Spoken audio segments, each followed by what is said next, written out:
DMTV Info, votre chaîne d'information en temps réel. La politique, la santé, le sport, les faits de société, la musique, les rumeurs et bien plus encore. Vous découvrirez cela dans notre chaîne DMTV Info.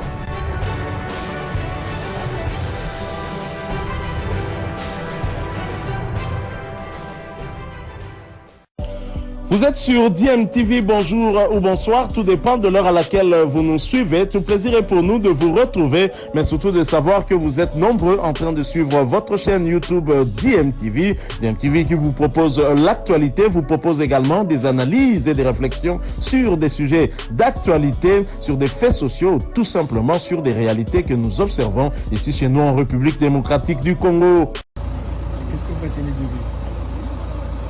En tant que secrétaire spirituel, je dirais que c'est un très bon chrétien, engagé et surtout accessible et simple pour tout le monde, malgré tout ce qu'il était, sa notoriété, tout ce qu'il avait, tout ce que le Seigneur lui a donné. Il s'est mis à la disposition de tout le monde. Et la paroisse, ma paroisse, a bénéficié de sa personne, de sa gentillesse. Et voilà, donc c'est un peu ça. Et comme je ne cesse de le répéter, le grand témoignage, c'est de le voir un matin après la messe matinale, pieds nus, avec ses enfants, bien que bénis sont en train de faire la propreté de l'église après la messe. Les autres sont partis, mais lui, il est resté avec ses enfants. Et quand je le vois, il me salue. Je me suis dit que c'est possible de vivre sa notoriété autrement. Alors, c'était édifiant. Voilà, il n'y a que ça. Mais c'est un bon chrétien qui nous a aidés même dans ce que nous avons comme souci pour la construction de notre nouvelle église, pour se construire notre église. Il s'est impliqué et tout et tout. Voilà. Merci beaucoup. C'est L'abbé Ephraim, le curé, donc son curé, là où il était et là où il venait pour participer au messe. Merci beaucoup. Merci. Chéribin Okenesenga, venu d'une famille à deux cultures, qui est de Sankourou, de par son père, et du Maniema, de par sa maman. C'est pour dire que Chéribin Okende ne vient pas d'une famille de patrons. Nous sommes tellement énervés que nous devons dire à l'Assemblée ici présente que nous ne croyons pas du tout qu'il s'est suicidé. Et tout le monde sait que Chéribin a été assassiné. Et ça a été dit le lendemain du jour où le malheur lui est parvenu. Il n'est pas parti au marché ni au supermarché, il est allé à la Cour constitutionnelle. Nous ne sommes pas des amnésiques pour qu'on vienne nous raconter des bêtises et qu'on ne nous fasse pas taire, parce que nous n'allons jamais abandonner le combat. Chéribin a été tué de manière la plus sauvage. Et au centre de la ville de Kinshasa, vous vous rendez compte qu'un homme si connu qu'a été notre frère, député en fonction, ex-ministre du gouvernement national, qu'on choque dans les enceintes de la Cour constitutionnelle et le lendemain on le trouve mort. Et pour vous autres, la population quinoise, quel sort vous attend? Quel sort quand on peut tuer un type comme Chéribin Okende, bien connu, une figure bien connue de la politique congolaise, un leader, on le sort de la Cour constitutionnelle et le lendemain on le trouve assassiné. Bien, nous nous réservons de ne pas faire beaucoup de commentaires puisqu'en réalité, le collectif d'avocats que nous avons choisi de manière professionnelle et les avocats au niveau international sont en train de s'y mettre pour contraindre, pour dire la vérité sur ce qui est arrivé. Et je vous le promets, nous avons tous les éléments à notre possession pour contredire tout ce qui a été raconté au niveau de la Cour de cassation. Un boulot. Donc, donnez-leur l'autorisation d'intervenir. Ainsi donc, je voudrais ici vous dire que le jour de sa mort, Cherubin Okende n'accusait aucun signe de désarroi ou de déception. C'est-à-dire qu'il n'avait aucune raison d'aller, disons, se suicider. Donc qu'on ne vienne pas nous tromper qu'il s'est suicidé. C'est la manière la plus facile d'insulter quelqu'un qui a eu beaucoup de valeur, qui a fait la fierté de votre gouvernement. Parlant du gouvernement, c'est un gouvernement irresponsable qui nous a abandonnés jusqu'à ce moment-ci. Je vais vous faire savoir que tout ce que nous sommes en train d'organiser, depuis le moment où il est décédé jusqu'à aujourd'hui, nous n'avons eu aucun rond, ni du gouvernement, ni du Parlement. Donc il ne faut pas faire une confusion. Il faudrait que vous le sachiez. Et nous n'en avons pas besoin d'ailleurs. Gardez votre argent. Ce que nous voulons, c'est la justice. Au chef de l'État, garant de la nation, soi-disant, nous voudrions qu'il puisse nous démontrer réellement qu'il est au-dessus de la mêlée et qu'il contrôle ce que lui a toujours appelé une justice qui fait la honte. C'est lui qui l'a dit, c'est pas moi. Je ne fais que répéter ses propres mots. Et dernièrement, il a dit que c'est une justice malade.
Et vos questions ne méritent pas réponse sans cœur.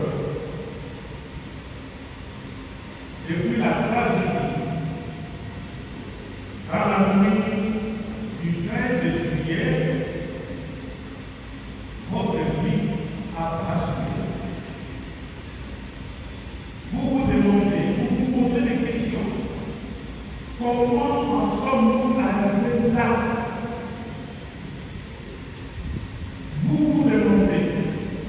Pourquoi le Seigneur a-t-il permis cette tragédie? Et tant d'autres questions encore que vous continuez à vous poser. Mais hélas, vos questions, vos interrogations semblent se heurter à l'indifférence totale de ceux qui ont pourtant reçu la mission de protéger les personnes et de rendre justice. Votre souffrance les laisse indifférents. La conclusion incompréhensible à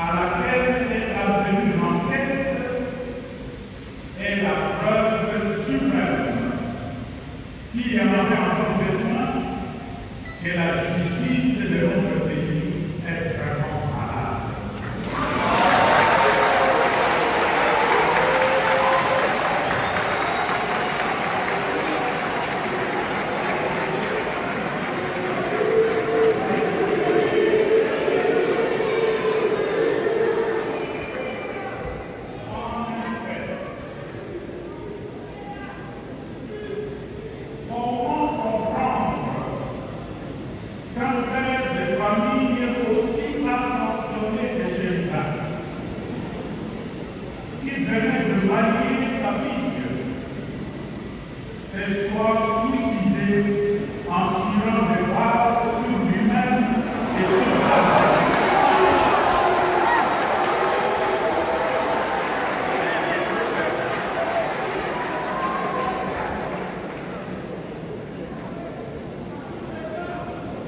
Comment comprendre le frère aussi attentionné que Chérubin, qui venait de marier sa fille, se soit suicidé en tirant des balles sur lui-même et sur sa famille. Après une longue promenade dans la vie. Bref,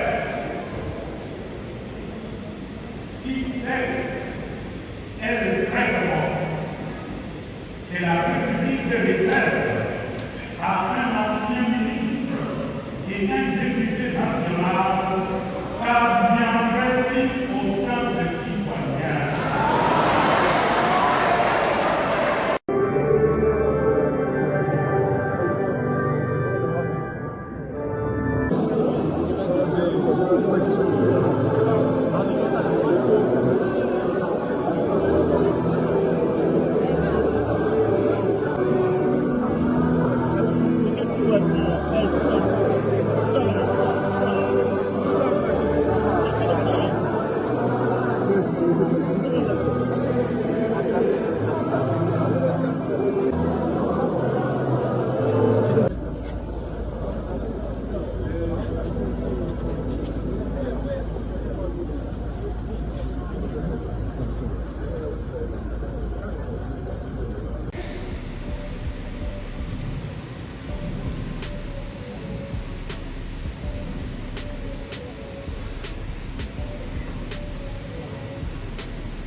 Fait insolite au cimetière nécropole, lieu de la dernière demeure de Chérubin Okende, les portières du corbillard transportant le cercueil de l'illustre disparu sont restées bloquées.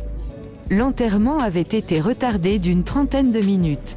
Il avait fallu faire usage de la force, c'est ainsi que la vitre arrière du corbillard fut brisée pour extirper le cercueil. Les Bantous savent ce que cela signifie. Ceux qui ont ôté la vie à Chérubin Okende ne trouveront pas les repos tant qu'ils n'auront pas confessé publiquement leurs crimes. Le représentant de la famille biologique de Chérubin Okende avait brandi cette menace lors de la levée du corps à l'hôpital du Cinquantenaire, affirmant que les chefs coutumiers de deux provinces dont était originaire Chérubin Okende, c'est-à-dire la province du Sankuru et la province du Maniema, étaient déjà à pied d'œuvre pour punir les commanditaires de ce crime odieux.